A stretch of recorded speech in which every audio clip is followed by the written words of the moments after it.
आई हम भोजपुरी गायक सर्वेश कुमार और ये हमारी टीम बिंजू पे आलोक भैया, नाल पे अशोक भैया, तबला पे बबन भैया और किलाट पे बादशाह भैया और जोड़ी लगा होता है हमारे भाई अर्जुन भैया और संजीवन साहिल छोटे भाई लोगन के दिल से धन्यवाद, बार बार प्रणाम बा।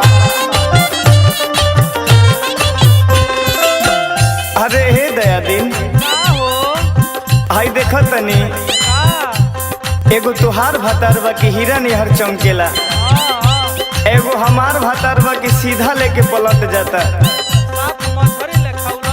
मत पूछी जब पी के आवता तब लेके पलटता। देखी देखी देखी देखी आ गई लागे ले दे देख लो बहुत का बताई। सबका जन्म की बेरी थरिया बजल एकरा जन्म की बेरी हरिया बजल है दे दी। आई देखी औरतिया कह दिया भाई हो कि हमारे सैया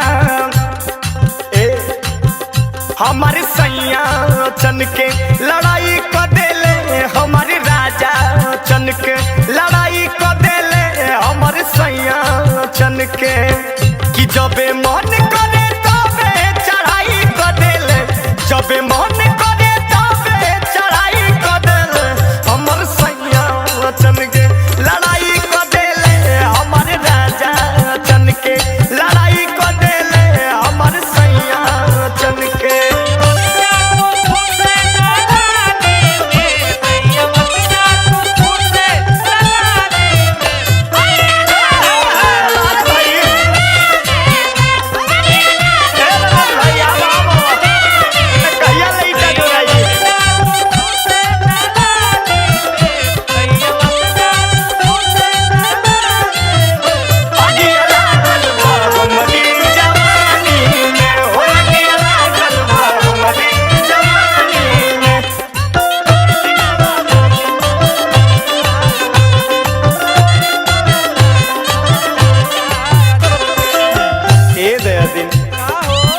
कितना एकर खेला कहीं हो। अरे का बाबू ए बचिया ई तो हमका शुरुए से जानता नहीं, मार के बर्बाद कर देंगे आज।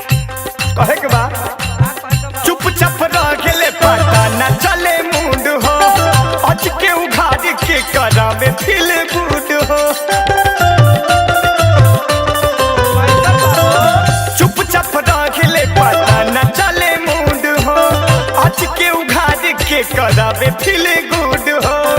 कि ढीला दहिया के पूरा लड़ाई कर देले, ढीला दहिया के पूरा लड़ाई कर देले, हमर सैया चन के लड़ाई कर देले, हमर राजा चन के लड़ाई कर देले, हमर सैया चन के।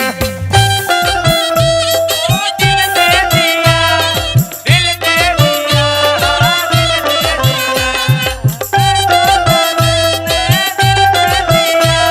क्या बात है अरे भाई क्या भैया बाबू घुमा छोड़ा ए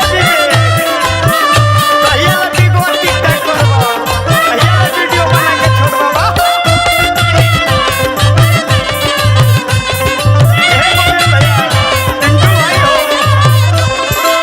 ए दया दिन का हो जानत रू ही अकेले नहीं खे, एकरा संगत बा के बस बिगड़ता, एकरा संगे संगे हाउ कुंदनो भाई जी बने। कहे के भाई